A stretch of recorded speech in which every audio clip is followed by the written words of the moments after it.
Praise the lord అందరికీ. మరి ఈరోజు వాక్యం ఏంటంటే మన ప్రశాంత్ గారు వచ్చేసి సంఘంలో ఒక యవనస్తులు ఎవరైనా ప్రతి ఒక్కరు బలపడాలంటే మరి చక్కటి 7 సూత్రాలు అనేది తెలియజేశారు.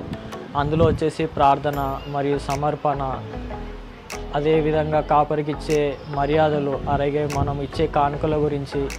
సో ఇలా 7 సూత్రాలు ఇంకా చాలా చక్కగా చెప్పారు. దీనివల్ల ఏంటి అంటే ఒక క్రైస్తవుడు ఆలయానికి వస్తూ కూడా కొన్ని పనులు తను చేయకుండా ఏదో నామకార్థ క్రైస్తవంగా వచ్చి ఏదో ఆరాధించి వస్తున్నామా వెళ్తున్నామా అన్నట్టు కాకుండా ఈరోజు అన్నగారు వాక్యం అందించింది ఏంటంటే 7 సూత్రాలు.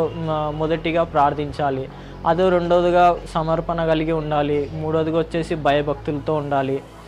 ఇలా మనం ఇచ్చే కానుకలు కూడా చక్కగా ఇవ్వాలి, ఆతిథ్యం కూడా ప్రతి ఒక్కరికి చేయాలి, కాపరులకి, అలాగే పరిచర్య కూడా చేయాలి. ఇవన్నీ సూత్రాల వల్ల నేర్చుకున్నాం ఏంటి అంటే ప్రతి వారం మనం చర్చికి వస్తున్నప్పటికీ కూడా కొంతమంది చక్కగా ఉండరు కూడా. దీనివల్ల ఏంటంటే ప్రతి ఒక్కరు కూడా నెమరు వేసుకొని ఇవన్నీ 7 సూత్రాలు ఖచ్చితంగా పాటిస్తే మన ఆధ్యాత్మిక జీవితం అనేది ఇంకా చాలా చక్కగా బలపడుతుంది, ఇంకా దేవుడు కూడా మమ్మల్ని సహాయిస్తాడు. ఈ వాక్యం అనేది ఎంతో ఉపయోగపడింది. ఈ వాక్యాన్ని బట్టి మేము దేవుడిని ఎంతగానో స్తుతిస్తున్నాము, వందనాలు తెలియజేస్తున్నాము. అలాగే ప్రశాంత్ బ్రదర్ గారికి కూడా ఎంతో ధన్యవాదాలు చక్కటి వాక్యాన్ని